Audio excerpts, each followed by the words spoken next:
Daddy, why does the woman who cleans my school always stare at me like she knows me?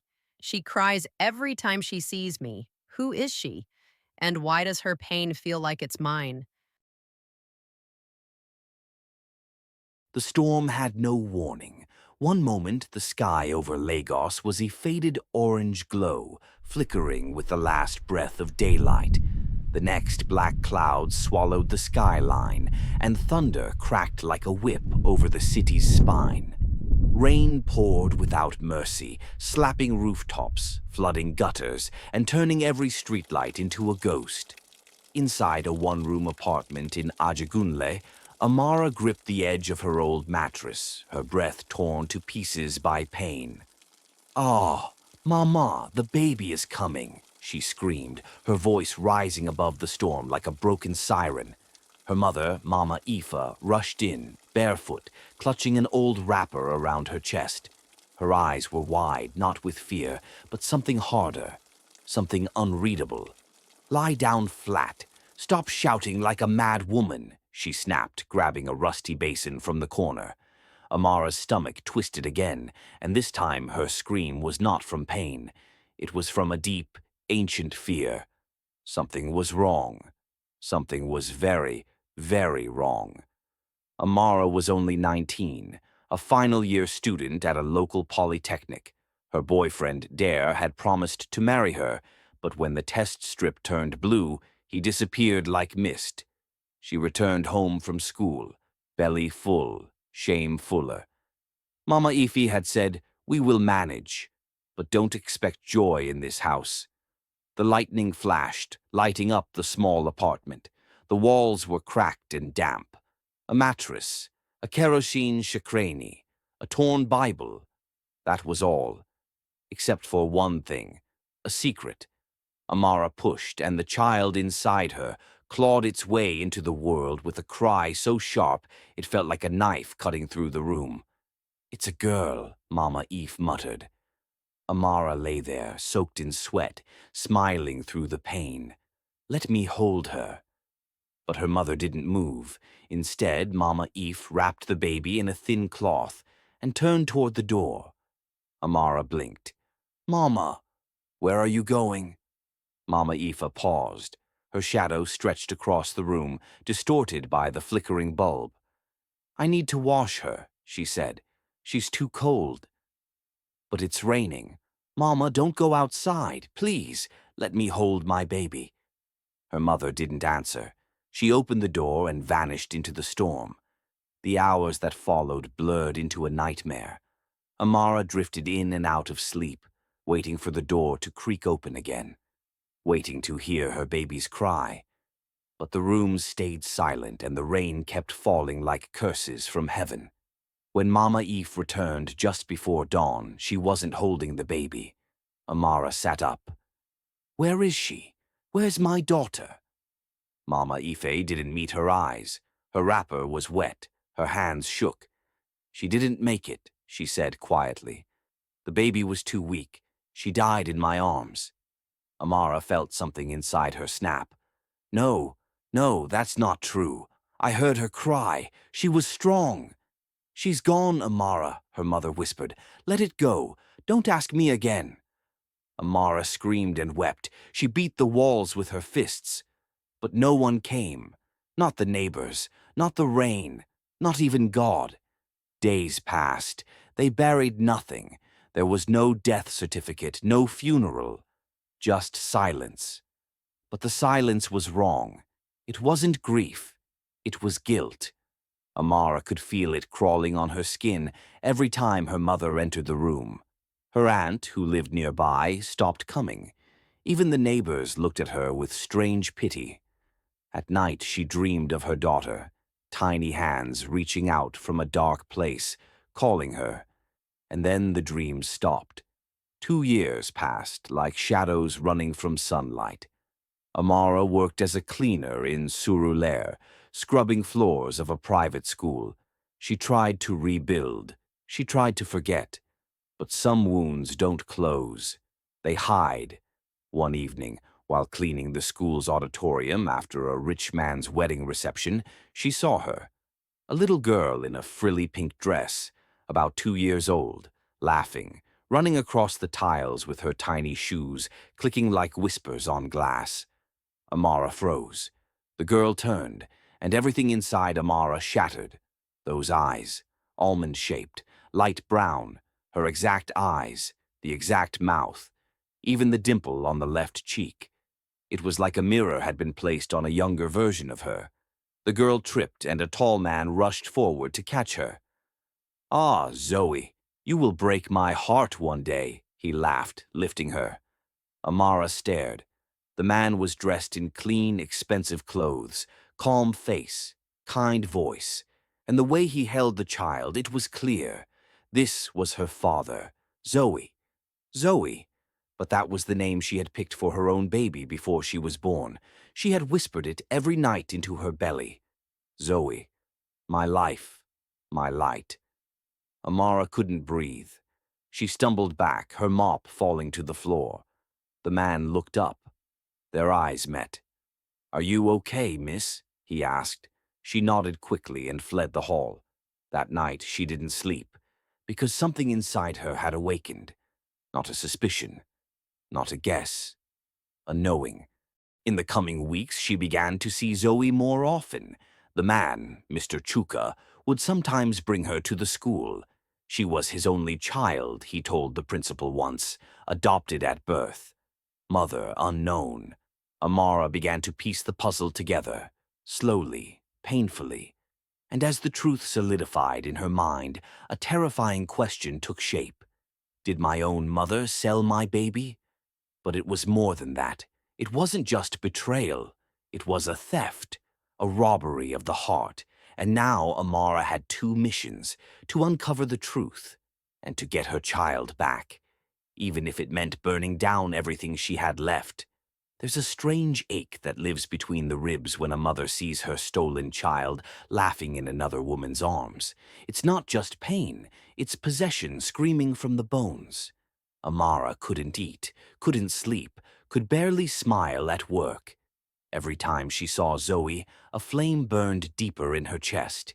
"She's mine," Amara whispered one night, sitting by her window in her tiny Ajegunle apartment.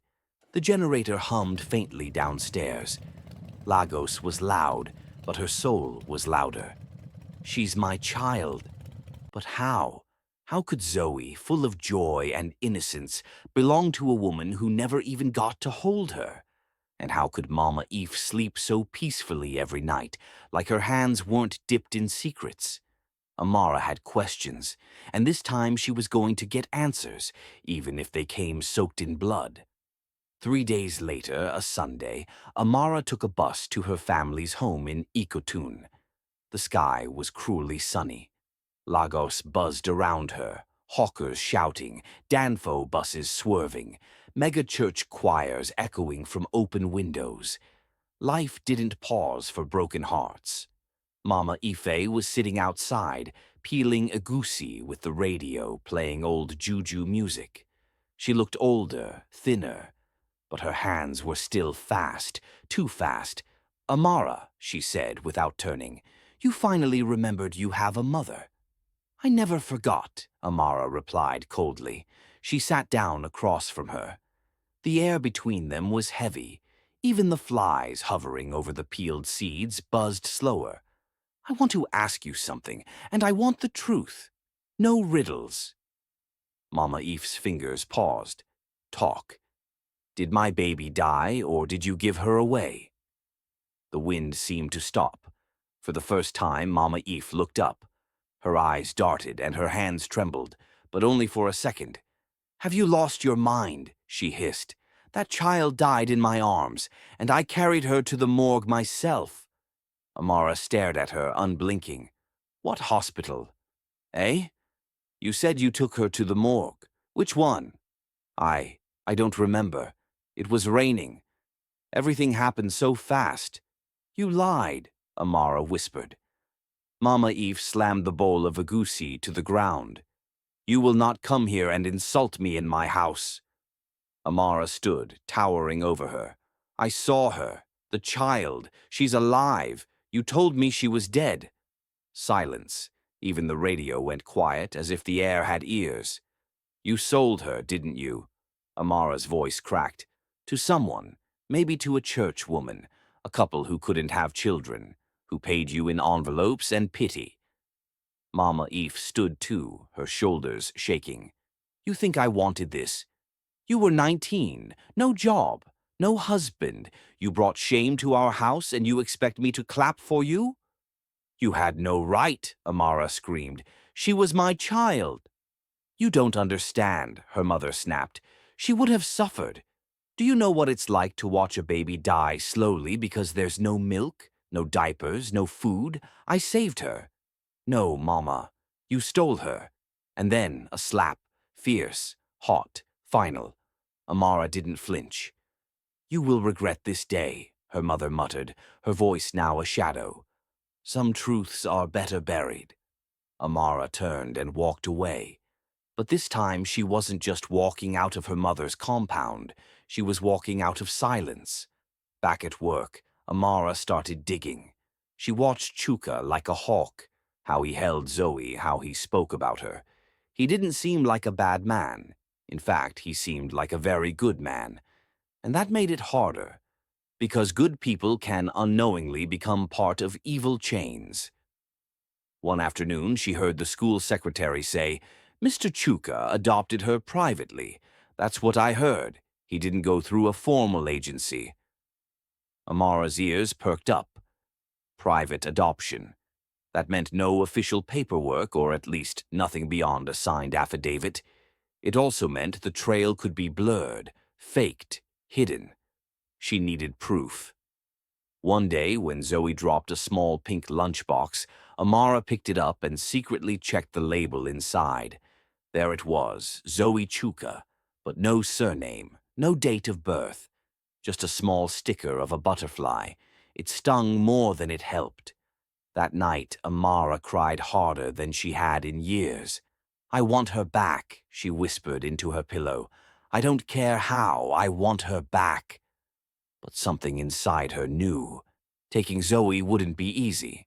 Not when the man raising her was powerful, not when her own family had buried the truth so deep, and not when the law was blind to the past. One evening, Chuka's driver had a flat tire outside the school gate. Amara offered to help. You're kind, Chuka said afterward. Thank you. Your daughter's very lucky, she replied, forcing a smile. How long have you had her? Chuka chuckled. Since she was 2 days old. Amara's heart skipped. 2 days? Wow, she said carefully. Did you ever meet her birth mother? No, he said. My friend handled the arrangements. It was delicate. All I know is the woman couldn't care for her. A lie. A rehearsed lie. But the gentleness in his eyes confused her. If he was part of a secret, he didn't seem aware. Or maybe he was just good at hiding it. That night, Amara stared at the ceiling, whispering Zoe's name over and over. Her heart was tearing in two. Amara's obsession grew. She began collecting moments, the way Zoe held a spoon, the way she laughed when it rained, how she hated loud noises, all the small pieces that said, "This is mine." But the clock was ticking. She couldn't stay in the shadows forever. The truth was a ticking bomb, and once it exploded, none of them would be the same again. Lagos could swallow you whole. It could drown your screams in traffic, bury your tears under the honk of Danfo buses, and press your memories into the concrete until you started to doubt your own story. But not Amara. Because every time she saw Zoe, the memory sharpened. She didn't need a DNA test to know. The girl had her laugh, light, choppy, and ending in a sudden squeak. She had the same sleepy pout Amara wore as a child, the same slightly inward curve of the left toe, and that birthmark. A tiny brown moon behind her ear, barely visible unless you were looking for it. Amara had been looking, every single day. One Friday afternoon, while mopping the hallway, she saw Zoe waiting alone at the school gate. Chuka had called to say he was running late. Amara paused. This was it. Her chance. She slowly walked up to the girl. "Hi there." Zoe turned and blinked. Then she smiled. "Hi." Amara knelt beside her. "You remember me?" "You're the cleaner lady." Amara chuckled softly. "Yes, but my name is Amara." "Amara," the girl repeated, testing the name like candy on her tongue. "That's right," Amara said. "Can I sit with you while you wait for your daddy?" Zoe nodded, kicking her shoes against the step. "He said 10 minutes." They sat in silence for a while. The school was almost empty now, only the echo of late teachers and security guards murmuring far off. Then Zoe looked up. "Do you know any stories?" Amara smiled. "Many." "Tell me one." She hesitated, then said, "Okay. Once upon a time, there was a girl with big brown eyes and a laugh like music. She lived with a man who loved her very much. But she didn't know her real mummy was looking for her." Zoe blinked, lips parting. Amara went on, "That mummy cried every night. She looked in the clouds, in the rain, in every little girl's face, until one day, she found her," Zoe whispered. "What happened next?" Amara smiled, tears burning the edge of her eyes. "That's where the story ends, for now." Before Zoe could ask more, a black jeep pulled up. Chuka stepped out. "There's Daddy," the girl said, standing. Amara stood too. "Be good, Zoe." Zoe turned, grinned, and ran into Chuka's arms. That night, Amara broke. She cried harder than ever before. Her hands shook. Her bones hurt. She screamed into her pillow until her voice cracked. Then she stood and made a decision. She would no longer wait for truth to stumble into the light. She would drag it out herself. The next day, she called her cousin, Ijoma, who worked part-time at a private clinic on the mainland. "EJ, I need your help," she said. "With what?" "DNA." "What?" "I think someone took my baby years ago. I need to prove she's mine." Silence. "Are you okay?" Ijoma asked. "Number. But I will be." They agreed to meet the next week. Ijoma could get a free kit from her workplace, no questions asked. Now all Amara needed was something from Zoe, a strand of hair, a toothbrush, anything. The opportunity came during an inter-house sports day. Zoe left behind her water bottle on a bench. Amara spotted it and quietly slipped it into her cleaning apron. That evening, she handed the bottle to Ijoma, who sent it to a lab that worked off the record. The waiting was the hardest part. 3 days, 5 days, 7. Finally, on the 9th day, Ijoma called. Amara could barely hold the phone. "Amara," her cousin said slowly, "the result is 99.9999%. Zoe is your biological daughter." Amara dropped to her knees. The city blurred around her. Her heart stopped and restarted at once. She stared at the report for hours. The numbers didn't lie. The science didn't bend. She had found her child. But the celebration was brief, because now came the question that had no easy answer. What next? She couldn't exactly walk up to Chuka and say, "By the way, you've been raising my daughter." Hand her over. He would think she was crazy, or worse, he'd fight back. And who would they believe? A cleaner from Ajegunle or a rich businessman with connections? No court would side with her without evidence of theft, and she had none. Her mother had covered the trail too well. She started following Chuka after school. From the school to his office on the island. From his office to Zoe's ballet class. From ballet to a giant apartment in Lekki Phase 1. The man had everything. Status, comfort, security. Things she could never give Zoe. And yet, none of that mattered, because blood was blood, and hers flowed in Zoe's veins. Amara considered kidnapping. She laughed bitterly at the thought. "Steal my own child?" she whispered to herself. "They already did that." But the more she tried to plan something smart, the more helpless she felt. What if Chuka disappeared with Zoe? What if he called the police? What if Zoe cried and screamed because she didn't recognize the woman who gave her life? The girl who shared her eyes did not yet share her memories. One evening, she gathered courage and knocked on Chuka's car window before he drove off. He wound it down, surprised. Amara, right? Yes. Please, sir, can I talk to you? Not as staff, just as a woman. He looked at her. Something in her voice, maybe her eyes, softened him. He nodded. Get in. She sat, clutching her bag tightly. They parked at a quiet corner near a bakery. I'm sorry to trouble you, she said. I need to know. Where did you get Zoe? Chuka frowned. Why do you ask? I think she might be my daughter. He blinked. Excuse me? I gave birth 6 years ago.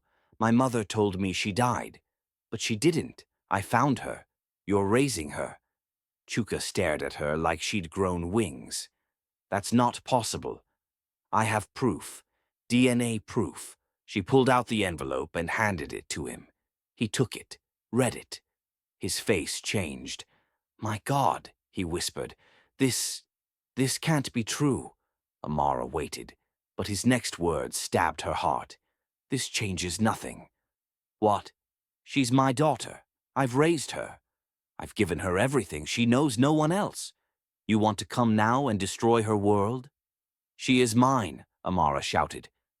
And yet, she calls me daddy, Chuka said, eyes cold now. What kind of mother waits 6 years to appear? I didn't know. You're broken, hurt. I understand, but I won't let you confuse my daughter. She has a life, stability, love. Don't drag her into your pain. I am her mother, Amara whispered. She has no memory of you. He drove off, leaving her in the dust. And just like that, the truth became a prison. She had found her child, but she was still empty-handed. Amara didn't go to work for 3 days. She lay curled on her thin mattress, the DNA result crushed in her hands like an old receipt. Her room smelled of stale tears and forgotten hope. Her phone buzzed endlessly, but she ignored every call, even from Ijoma. She had thought finding Zoe would be the hard part. She had not known the harder part would be being erased, again. Chuka's words haunted her. She has no memory of you. As if memory was proof of motherhood, as if pain didn't count, as if blood could be replaced with birthday cakes and ballet shoes. On the 4th day, Amara stepped out into the rain. She didn't bother with an umbrella. She walked the wet streets of Lagos with swollen eyes and bare hands, letting the rain wash her face like baptism. But she didn't feel cleansed. She felt heavier. She walked aimlessly, drifting through Mushin, down busy alleys and crumbling gutters, past shouting bus conductors and the smell of roasted corn. She had no destination, just motion. Then, just before nightfall, she collapsed in front of a gate. She woke up in a strange room, clean walls, a warm blanket, a low hum of a generator, and the smell of something soft, maybe bread, maybe peace. You're awake, a voice said. She turned. A woman in her early 40s sat nearby. Simple wrapper, bright eyes, face full of calm. I found you outside my gate, the woman said. You fainted. Amara blinked. I'm sorry, I didn't mean to. Shh. You don't need to explain. They stared at each other in silence. My name is Kioma, the woman said, and you look like someone carrying the whole city on her shoulders. Amara burst into tears. Not little sobs, not delicate weeping. The kind of tears that ripped through your chest and made the walls shake. She cried like someone who had been waiting for permission to collapse. Kioma sat beside her and held her. No questions, no judgments, just warmth. Later that night, over hot yam porridge, Amara told her everything. The baby, the betrayal, the silence, the DNA test, Chuka's rejection. Kioma listened with eyes that didn't blink. When Amara finished, the room fell silent. Then Kioma said something strange. Zoe is the kind of name given by women who believe in miracles, even if their world is burning. Amara looked up. You believe me? Kioma nodded. Lagos is full of ghosts like you, my dear. Mothers who lost children in hospitals, girls whose babies vanished with rich relatives, nannies who gave birth in secret and never saw their children again. Amara swallowed hard. So what should I do now? Kioma leaned forward. You do what women like us always do. You fight, but not with fists, with fire. The next day, Amara returned to work. Her eyes were dry now. Dry eyes were dangerous. They didn't beg. They planned. She walked past the front desk, ignored the stares, ignored the whispers. She went back to mopping floors, cleaning toilets, changing waste bins. But now every step was part of a war march. Zoe was still in that school. So was Chuka. And so was the truth. That week, Amara started leaving small notes in Zoe's lunchbox. Little drawings of butterflies, a short poem she used to hum to her pregnant belly, a leaf pressed in paper, the same game she once imagined playing with her daughter. Zoe never knew where they came from, but one day she smiled and told her teacher, I think I have a secret fairy. Amara watched from a distance, heart thudding. She was planting memories, not in the mind, in the soul. One Friday evening, Zoe wandered toward the staff room while waiting for her driver. Amara was there, emptying a waste bin. Hi again, Zoe said, smiling. Amara turned. Hello, little butterfly, Zoe giggled. That's what the note said yesterday. Are you the secret fairy? Amara knelt. Maybe. Or maybe I'm someone who knows your favorite color is yellow, and that you hate soggy biscuits, and that when you're scared you hold your breath instead of screaming. Zoe blinked. That's how I was when I was your age, Amara whispered. Zoe tilted her head. You're funny. Before Amara could say more, Chuka appeared. He stopped. His eyes locked onto hers. The moment froze. Then he stepped forward and pulled Zoe gently back. Let's go. He didn't say a word to Amara, not one. But that night he called her. Why are you doing this? Chuka asked. I'm not trying to destroy your life. Then what are you doing? Playing games with her? Whispering things behind my back? She's my child, Amara said calmly. I've heard that already. No, Chuka. You've only heard the surface. You don't know what it means to carry life inside you for 9 months and be told your child died, only to see her alive years later. Do you know what that does to a person? Silence. I'm not trying to take her, Amara added. Not yet. I just want her to know me, slowly, safely. You want me to tell her? Yes. She's 6. I was 19. Chuka exhaled. And if she wants to stay with me? Amara's throat burned. Then I'll let her. Even if it kills you? It already is. He said nothing for a long time. Then he ended the call. A week passed, then another. No notes, no calls, no visits.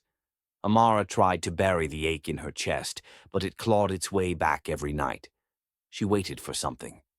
Anything. One afternoon, Zoe approached her in the corridor. Amara? Yes, butterfly. Zoe held out a drawing. It was a picture of 3 stick figures, one tall, one medium, and one small, and underneath, written in childish letters, my dad, me, my secret fairy. Amara wept into the mop bucket that day, not from sadness, from the slow return of something she had buried for 6 years. Hope. But hope was a dangerous thing.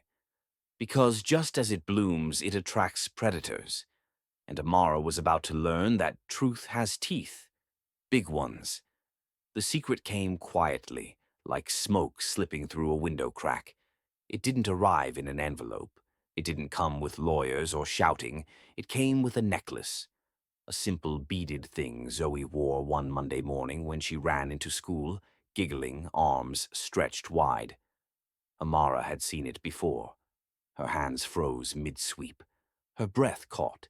That necklace, red and white beads, one golden thread, was hers. She had made it herself at 16 during a craft class. It had a small carved bead that looked like a snail's shell. She wore it every day until her pregnancy. Then, when her belly grew, she wrapped it around her unborn child during her night prayers. "I will give you this the day you're born," she used to whisper to her belly, "so you'll always know I was waiting for you." She'd never seen it again after giving birth. And now it was around Zoe's neck. Amara gripped the mop so hard it nearly cracked in her hands. Later that day, she approached Zoe with calm eyes and a heart on fire. "Your necklace is so beautiful," Amara said gently. Zoe smiled. "Thank you. Daddy says it was already in the box when I was adopted. So it must be from my real mummy."